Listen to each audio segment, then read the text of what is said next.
Muchas gracias. A continuación tenemos la presentación del doctor eh, eh, Alejandro Macías Hernández. El doctor Alejandro Macías Hernández nos va a hablar sobre el panorama epidemiológico de las variantes de SARS-CoV-2 en el contexto endémico. Bueno, el doctor Macías es conocido prácticamente por todos nosotros, dado que ha tenido una gran relevancia en esta pandemia con sus presentaciones a través de entrevistas en todos los medios y en las redes sociales.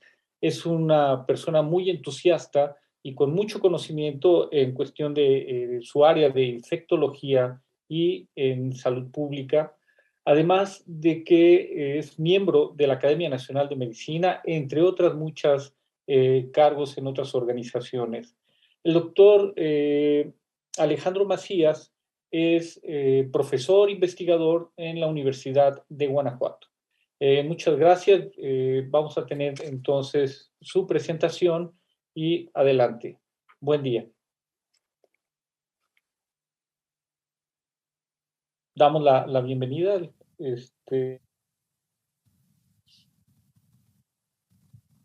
Hola, muy buenos días. Me corresponde en este simposio del abordaje diagnóstico terapéutico del paciente crítico hablar del panorama epidemiológico de las variantes de SARS-CoV-2 en el contexto endémico en México. Muchas gracias a la Academia por la invitación. Quiero decirles que no tengo conflictos de interés para esta presentación. Los coronavirus humanos, ahora sabemos mucho más de lo que sabíamos antes de la pandemia, pero están marcados por las variantes. Casi seguramente los coronavirus catarrales que teníamos, ahora entendemos eso también, entraron en la humanidad como una pandemia, probablemente de alta patogenicidad.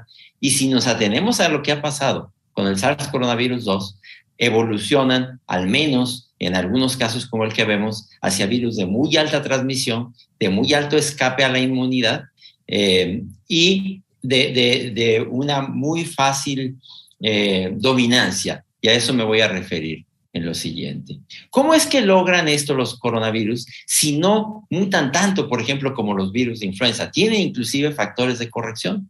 Sabemos esto. Esto es algo que se publicó, de hecho, desde el año pasado, pero recientemente acaba de salir un estudio muy semejante a esto, en que en un paciente crónico que no pueda deshacerse del virus por cualquier motivo, y sobre todo si se le están dando medicamentos, anticuerpos monoclonales, el virus va mutando a una tasa más o menos fija, pero esas personas crónicamente enfermas parecen ser el mecanismo por el cual los virus, los coronavirus, forman sus variantes y una vez que tienen una muy exitosa por ser más transmisible y que tiene más escape, puede dominar a los demás. Hay al menos 2 o 3 casos bien estudiados de eso. Ese parece ser el mecanismo. Otro mecanismo parece ser el de una transferencia a los animales y luego una retrozoonosis. Pero yo creo que este mecanismo que vemos aquí, pacientes crónicos que serían los supermutadores, es el mecanismo que más aceptamos.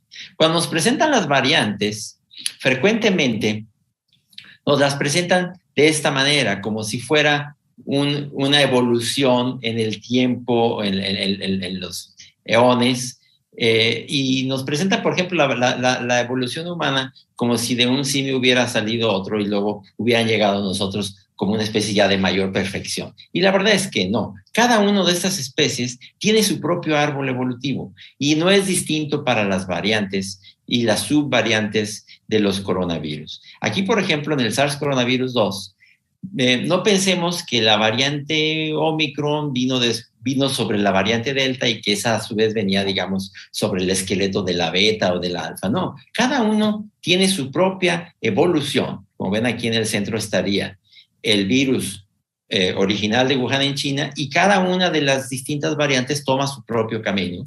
Estamos ahora en las variantes y subvariantes de la variante Omicron. En esta publicación proponen inclusive un abordaje de dividir a las variantes por serotipos, pero eso sería objeto de otra discusión. ¿Qué pasa entonces cuando una variante encuentra mayor escape a la inmunidad, ya sea a la inmunidad natural o a las vacunas, y mayor transmisibilidad, que recuerden que se mide por el R0.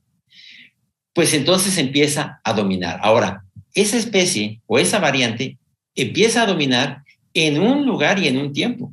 Por ejemplo, en este momento, la variante Omicron, que tiene mucha ventaja sobre las demás, porque tiene mayor escape a la inmunidad, muy probablemente no hubiera sido la variante predominante en un principio, porque entonces había relativamente poca inmunidad. Entonces, cuando buscan ese equilibrio, como lo vemos aquí también, es que entonces una variante puede ser dominante sobre la otra. ¿Qué quiere decir también? Que puede en el futuro, cambiando las circunstancias, reaparecer algunas de las variantes que hemos superado. Sí, en teoría, por ejemplo, podría inclusive volver a aparecer la variante beta, que tenía un mayor escape a la inmunidad, inclusive que la variante Omicron. ¿Qué fue lo que pasó con la variante Omicron sobre de la variante Delta? Pues que tenía, primero, mucha mayor transmisibilidad, lo medimos por el R0 o en este caso por el R3, que ya sabemos ahora que es inclusive más allá de 10, pero tenía al menos un escape del 40% de la inmunidad. Me refiero a la inmunidad de las vacunas o a la inmunidad de la infección. Cuando llega a ese equilibrio y supera la variante Delta, la desbanca con facilidad. Entonces, ese también es un aprendizaje que tenemos ahora. Las variantes no les gusta la competencia, tienden a quedarse solas. Es el fenómeno que hemos visto en México y que de hecho se ha visto en todo el mundo. Miren ustedes. Hacia el año 2020, al principio, dominaban o predominaban en México algunas pocas variantes, pero había una gran diversidad.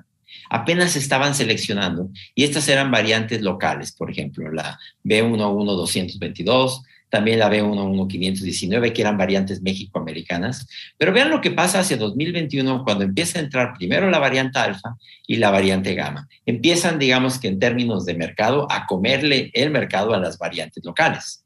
Y eso entonces fue dando los picos. Pero ¿qué pasó cuando una variante tenía mucha más facilidad de transmisión y mayor escape, como fue la variante Delta? Prácticamente las desapareció en menos de un par de meses, como vamos a ver posteriormente. Y eso es lo que ha pasado en México, digamos, si nos remontamos ahora hasta la fecha actual, o si brincamos hacia la fecha actual, vamos a ver que todas estas variantes, inclusive las variantes Delta, que estaban dominando hacia finales de 2021, pues han sido sustituidas muy rápidamente, en menos de 2 meses, por las variantes Omicron y la subvariante 1. Sabemos que en algunas regiones del mundo, como en Sudáfrica, en algunos de los países europeos del norte, ya empieza a dominar francamente la variante BA1.2, que tiene inclusive mayor escape y mayor transmisión, o al menos mayor transmisibilidad que la tipo 1. Es un fenómeno que hasta donde yo estuve leyendo recientemente no ha ocurrido todavía en México. No tengo yo una explicación para eso, pero estamos casi seguros de que en el futuro, si ese es un fenómeno que se está observando en todo el mundo, pues lo vamos a ver seguramente que en México la subvariante de tipo BA1.2 vaya a dominar sobre la tipo 1, como está ocurriendo en buena parte del mundo. ¿Por qué pareciera que esta variante Omicron sería, digamos, que el culmen de la evolución del SARS-CoV-2? Porque se transmite con una enorme facilidad. Pensar que vaya a haber un virus que se transmita mucho mejor que ese, yo creo que es difícil. Todo es posible, pero a mí me parece que en este momento lo que vamos a ver en México y en el mundo va a ser más bien la aparición de subvariantes de la variante Omicron y que en el futuro inclusive podríamos tener reaparición de algunas que, como decía, en el espacio, en el tiempo pudieran tener ventajas y pudieran sustituir a esto. Lo que nos parece también claro es que cuando aparece una variante de mucha mayor transmisión y combinación con escape, desaparecen las demás. Aquí lo vemos, por ejemplo, esta creo que es una gráfica muy demostrativa, variantes locales hacia 2021, hacia finales de 2021, hacia mediados de 2021, la variante alfa empieza a dominar y empieza a ser sustituida por la variante gamma de Brasil. Recuerden la variante alfa del norte de Europa. Cuando viene la variante delta, las desaparece, pero cuando creíamos que ya no había más allá que la variante delta, el que a hierro mata, a hierro muere, aparece la variante Omicron y la sustituye, como decíamos, en menos de 2 meses. Ese es el fenómeno que se ha visto en México. Y aquí lo podríamos ver así a vuelo de pájaro en un fenómeno internacional. Ven ustedes los distintos países. Por ejemplo, ya en el Asia empezaba aquí en verde agua a dominar la variante Delta, que se había gestado hasta donde sabemos en la India. Estamos hablando de mediados de 2021. En azul marino ven ustedes aquí la variante alfa, que predominaba sobre todo en el norte de Europa y en el norte de América. En el cono sur, por otra parte, la variante gamma de Brasil, aquí en verde pistache, y en algunos lugares como en Colombia empezaba a aparecer la variante mu. Ahora, ¿qué pasa? Como les decía, aquí lo que hemos aprendido, a las variantes no les gusta la competencia. Cuando hay una de mayor dominancia, inmediatamente empieza a sustituir a las demás. Vean ustedes, mayo 3, julio 12, menos de 2 meses, como la variante Delta que vemos en verde agua empieza a sustituir a todas las demás. Agosto ya prácticamente estaba tomando el lugar de otras. En octubre se había comido ya prácticamente a todas las demás. En noviembre habían desaparecido ya prácticamente todas. Pensábamos que hasta ahí llegaríamos y sin embargo, cuando entra la variante Omicron, en menos de 2 meses hace lo mismo que había hecho la variante Delta. Y aquí estamos ya hacia principios de marzo. ¿Cuál es aquí la enseñanza? Pues lo más probable, como decía, es que que es un virus extraordinariamente transmisible, nos va a acabar infectando, si no a todos, a la inmensa mayoría de la población. Y por lo que vemos, tiende, como vemos en esta proyección, a hacerse menos patógeno. Y es algo que se está demostrando ahora mismo en el Reino Unido, cómo ya la patogenicidad de la variante Omicron ha ido bajando de tal manera que de ser COVID-19 una enfermedad 10 veces más letal que la influenza, en este momento ya se están igualando.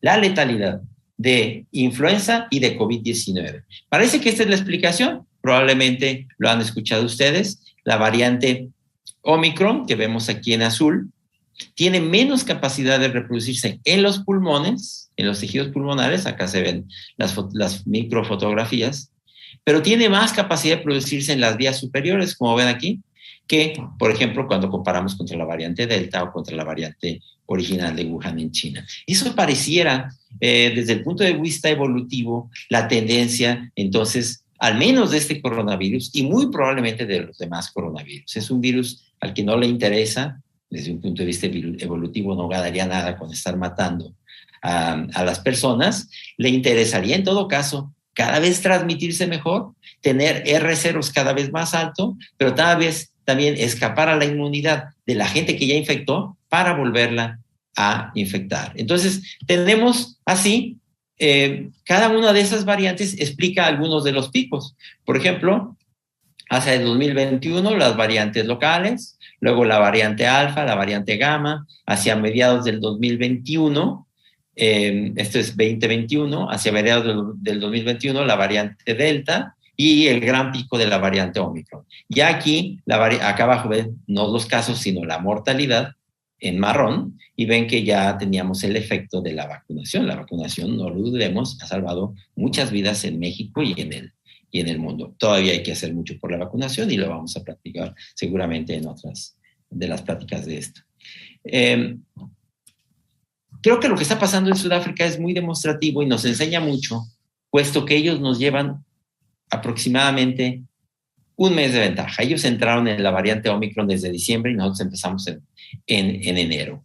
Y vean ustedes, ellos tuvieron un fenómeno muy semejante. Sudáfrica es un país muy parecido a México en muchas cosas, en su cobertura de vacunación, en cómo se ha comportado la epidemia. Ellos tuvieron también variantes locales y luego, a diferencia de nosotros que tuvimos alfa y gamma, ellos tuvieron beta, luego tuvieron delta que sustituyó a la beta, luego Omicron. Pero ellos tuvieron diciembre de subida, enero de bajada, febrero de meseta. Correspondería a nosotros enero de subida, febrero de bajada, marzo de meseta. Pero vean un fenómeno que es interesante, que están viendo ellos ahora en marzo. Inclusive hubo un gran repunte de la mortalidad.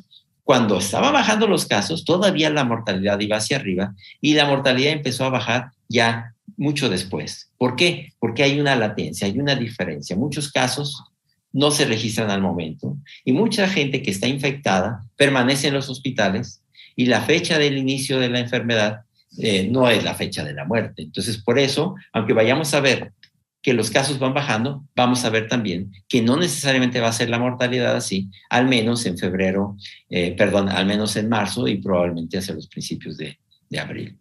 ¿Qué vamos entonces a ver? Pues que la que pretendíamos en un principio, que era la inmunidad de rebaño, no la vamos a alcanzar. Vamos a estar como Aquiles y la tortuga. El virus salió de Wuhan teniendo una tasa de transmisión, un R0 de 2 a 3, o sea, un infectado infectaba a otros 2. Ya en el norte de Europa, la variante alfa ya infectaba a 4 o 5, la variante delta llegaba a 8, y ahora sabemos que la variante Omicron, particularmente la tipo BA 1.2, la tipo 2, es capaz de tener R0 arriba de 10, 15 y probablemente más. Se convertiría en el virus más transmisible en la historia de la humanidad. ¿Qué quiere decir? No vamos a alcanzar una inmunidad de rebaño. En México, entonces, eso marcará también seguramente la evolución de la epidemia.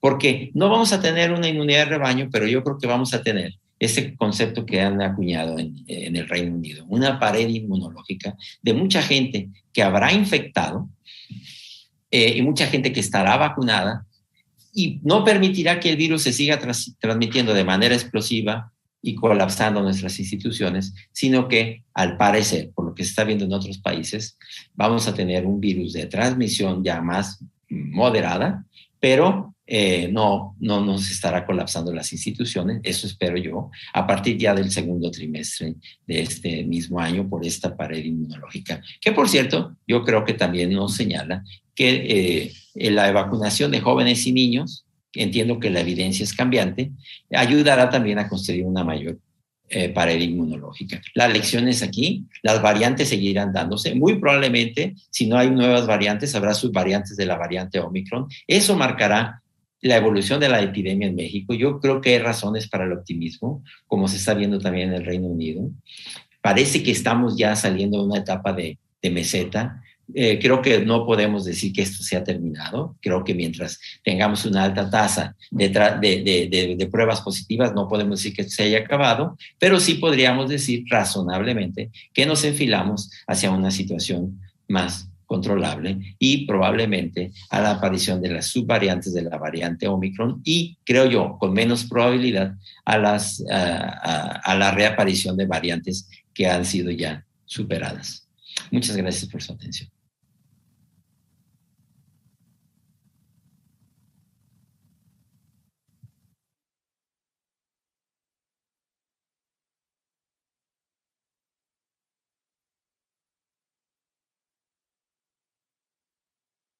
Con mucha experiencia,